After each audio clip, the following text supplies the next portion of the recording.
स्वराज्य न्यूज मराठी, माझा हक्क माझं राज्य स्वराज्य। आगामी सिंहस्थ कुंभमेळ्याच्या तयारीमुळे नाशिकच्या तपोवन परिसरातील कामांवर आणि विशेषतः झाडांच्या कटाईवर होत असलेल्या आरोपांवर मंत्री गिरीश महाजन यांनी अत्यंत स्पष्ट आणि कडक भूमिका मांडली।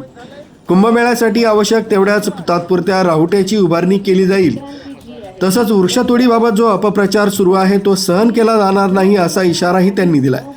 मागील कुंभमेळ्यात जितक्या राहुट्या उभारल्या होत्या तितक्याच यावेळीही उभारण्यात येणार आहेत। कामासाठी काही झाडं हलवावी लागतील, पण ती सर्व झाडं दुसऱ्या ठिकाणी पुनर्रोपित केली जाणार आहेत। मागील कुंभमेळ्यात स्थलांतरित केलेल्या झाडांपैकी 80% झाडं आजही जिवंत आहेत। जय श्रीराम, जय जय श्रीराम। या ठिकाणी मंचावर उपस्थित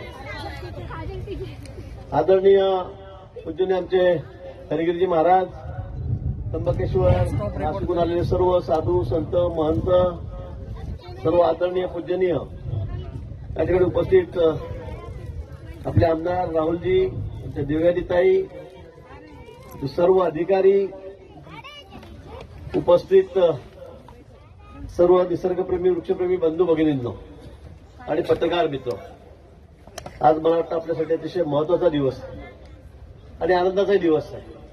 कारण नाशिक शहरामध्ये आता आपण वृक्षारोपणाला सुरुवात केलेली आहे। खरं म्हणजे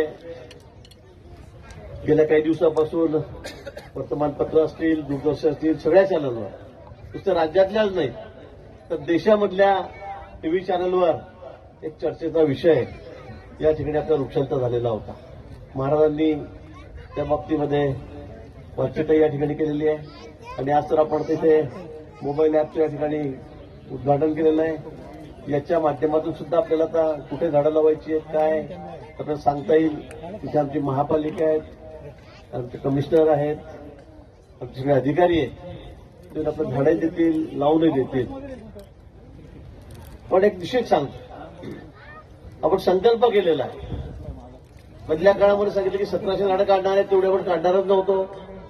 गेल्या वेळी 12 वर्षापूर्वी जेव्हा कुंभमेळा झाला त्यावेळेला जेवढ्या निवासाच्या व्यवस्था आमच्या साधू महंतांच्या तपोवनामध्ये होत्या तेवढ्याच व्यवस्था आम्ही या वेळेला करणार आहोत। मी सांगितलं एक सुद्धा रावटी आम्ही त्याकडे जास्त लावणार नाही, पण गेल्या अनेक वर्षापासून, शेकडो वर्षापर्यंत आमची परंपरा आहे, ते साधू संतांचं निवास आहे तपोवन, तेवढी व्यवस्था आम्हाला करावीच लागेल। पालिका की ओर से यहाँ पर हार्दिक स्वागत है।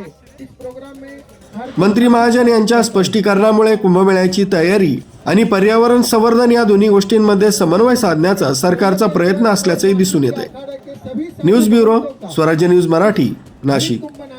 प्रोग्राम में जो 15,000 पौधे आज